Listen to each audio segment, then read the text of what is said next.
fiance, my 13-year-old son, and my 7-week-old son. Beyond shocked, my family and I were humiliated, embarrassed, and as a family, we are traumatized. We are business owners. We have been here our whole lives, and we would never expect the police to have been so brazen as to do this to us in broad daylight in the mall. And with our children there to witness it all. I have always known the Virginia Beach Police Department to be racist. They have no respect for black people, but especially black men. I know systemic racism exists in the city of Virginia Beach and within this police department. I was hoping to avoid it. My family and I, we stay to ourselves.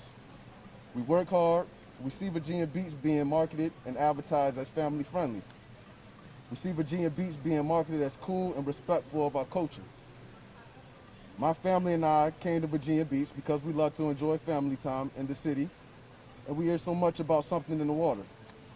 If there is something in the water of Virginia Beach that nurtures the talent of young black men like me and others, then why can't we be free and be treated with the same respect that anyone else would expect here?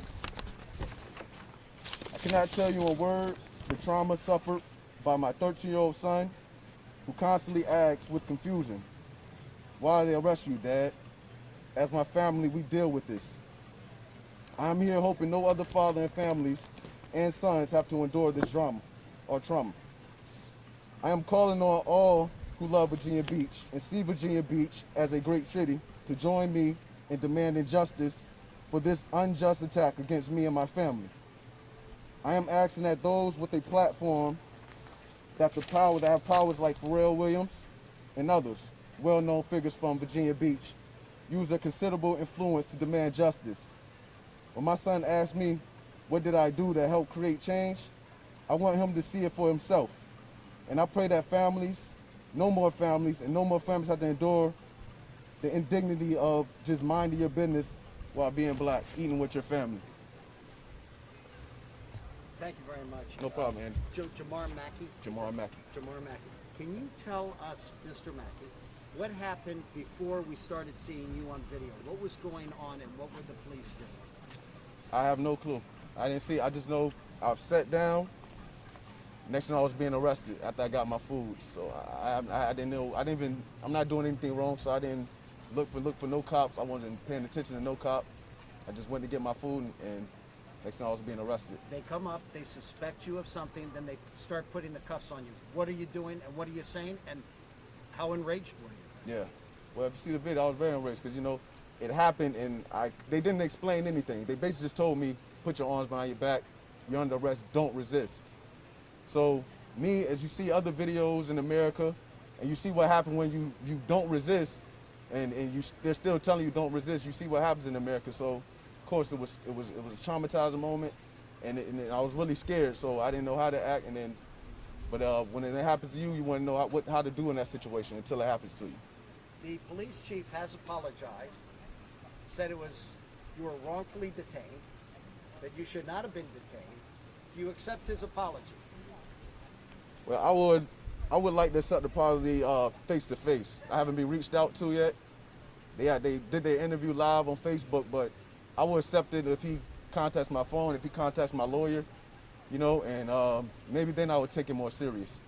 What do you want from the police, and do you plan on filing a lawsuit? Well, I want justice, and like I said, I have sons coming up in Virginia Beach. I don't want this to happen to them. I don't want this to happen to anyone, any family. But are you going to file a lawsuit against the city for what happened to you? Well, that's something my lawyer will have to, something I have to go with my lawyer. But we're definitely, we're just trying to focus on ourselves, get back to the holidays right now. It kind of took our holiday spirit away from us, and right now we're just trying to get back to normalcy. What happened to you has been seen by over 2 million people online. How has it changed you? And how has your life changed? Well, like I said, it's just nonstop. It's busy all day, and just people with all the support, and with people saying how they glad nothing else happened. I just thank you for all the support that I've been getting, and everybody who reached out from Australia to all over the world. So I just appreciate all the support and everybody who stands with me and who knows that this still goes on. especially in Virginia Beach. What is your, let's say you were reaching out to Pharrell Williams. Let's say Pharrell Williams is watching right now.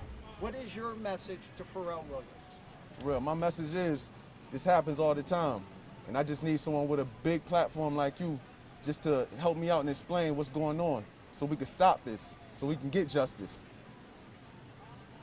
We love something in the water.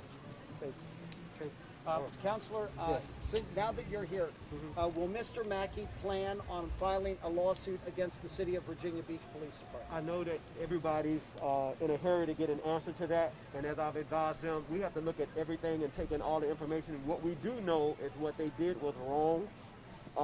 I'm surprised that the first thing that came out of the chief's mouth was not an apology to him. That's one. And two, not to say, listen, we've COVID tested these officers who had their mask off in his face, had no concern for him or his family.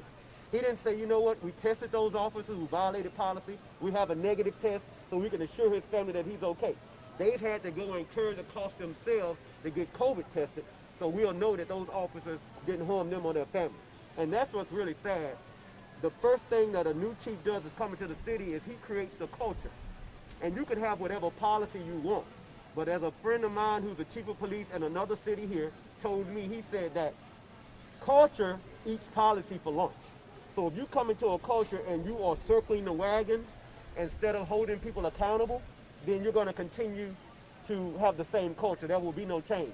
So what we all saw on video was obviously wrong. He was handcuffed with his family, just sitting there minding his own business.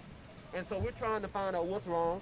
I will say this, Mr. Mackey doesn't know it. I just got an email while I was on my way over here from an internal affairs person from the police department saying they're investigating and they want to try to interview him. But at this time, we're not going to be speaking to them right now. We want them to conduct their interview, and then we'll determine what the next steps are. Yeah, he said that they would have to, he will only accept their apology once they reach out and he has a meeting with them, but he wanted to refer that to Right, you. and all of that So will that's come not through going to happen now. That's not going to happen now because they need to complete their investigation and then sit down and give us the results and we'll have a conversation. An apology is useless without change. You have to have two things. You got to have two things. That's what my wife tells me. You need accountability. That means you have to accept responsibility and then make up for the harms that you caused. You need accountability. And second is you need policy change. The City of Virginia Beach has a citizen review panel that is weak, that has no subpoena power and no ability to discipline police officers who've acted poorly. So we're hopeful that the City of Virginia Beach will make those changes. This man has been here his entire life. He and his wife, they love this area. They're raising a family here. They're business owners. And what they want is they want to see that change so their children won't have to go through this again. These are good people. As you can hear, these are good people. That thing could have been all wrong. And thank God it didn't turn out worse. You know what I mean? Because we know that if he had done anything else, if it got exacerbated, that he could have lost his life in front of his family. And that's what we want the police to understand. Why is your first instinct to put hands on black men when you could have easily asked a question? Just ask the question. Sir, he's respectful of the police. He has family that are law enforcement. He would have easily answered a question if it would have been an inquiry, but they didn't even inquire. They locked him up, but we don't know why. Somebody needs to ask this, Andy. Who was the first man that approached him? You need to ask the chief that. Was he law enforcement? Was he mall security? Or was he a Ken or Karen just coming in to say, I saw something? But we do know that when they approached him, they were not investigating a violent crime. Exactly. And you're saying that it's not a violent crime. You're not investigating a violent crime. Why the cuffs? Put Why hands that on him. approach? Why? Right in front of the family. Why? And they're supposed to be trained to de-escalate. Yes. And the first thing they did was escalate. While he's sitting down in an unsafe situation, first the person that approached him didn't have a uniform on. Then the second officer approached him and told him, don't resist. And that basically is saying, if you resist, you know, there's a lot of video out there where people are saying, why are you in my face? Why are you in my face? Doing that kind of stuff so they can escalate. So it sounded like he wanted it to escalate. And thank God it didn't get there. And thank God Mr. Mackey and his family what would have happened had she not had that video? That's what I asked, because they would have switched the subject. And this is hurtful and surprising. Nobody had body cam. Isn't it convenient that nobody had body cam on? And so we're hopeful that that policy will change and that the training will pick up for the City of Virginia Beach, and that we don't want anybody, he doesn't want anybody fired. the chief may need to revisit his thoughts about being a leader here, because that's poor leadership. For him to come in and not set the tone to say this is a bad actor and we're going to correct it, as opposed to circling the wagon. I want to make sure We want those people properly trained. I want to make sure I understand your issue with the masks. And are we saying they were tested for being COVID negative? Is it, what were you saying about that? The family had to be tested. Yes, the family had to be tested. They had to be tested because the officers because came the up and officers, you have not been told whether they we were don't even positive. know if those people are positive or not. Not but 7-week-old. You know, they have no Or your regard. test negative. They haven't come They back haven't came yet. back. We just got them. We just got them. He was talking, the counselor was talking about you were basically the body cam. Right. When this was all playing out, what did you think? We've seen it, very calm and everything. What were you thinking when all this was going down? I just didn't want to lose my fiance, you know, to the same thing that I've been seeing in the media, you know, the last couple, forever really, but, you know, more and more in today's time, I just immediately, I thought the worst of what I thought may happen, and I was just like, okay, I gotta try to be the calm in the storm, and whatever it took, you know. And Mr. Mackey, you were very calm in the beginning, and then when you got to the door, you became a little bit agitated. Was there something that happened that made you get more agitated than you were? Yes, well, one was when I got out there immediately, the other cops told him, you have the wrong guy. And so when he told me you have the wrong guy, the cop still was holding me. I said, thank you, so can you get off? You could kind of, he still, like, we need to question him. We still don't know if that, but the one that what got me the most angry was, if you look to the right, we came in through the front. If I look to my right, police was questioning the suspect, I guess, who actually did it. But he wasn't handcuffed. He was being, like you have your pen and paper, that's how they was questioning him. Like they're getting his information like they could have did me. I could have walked outside, yeah. You could I'll show you my ID and credit cards. They both match. So I had no problem doing that. But when I got outside and I see he was being questioned with no handcuffs on, then, you know, it kind of hurt me, man. He was being questioned. Last question, Okay, he was being questioned with no handcuffs on. Yes. Right?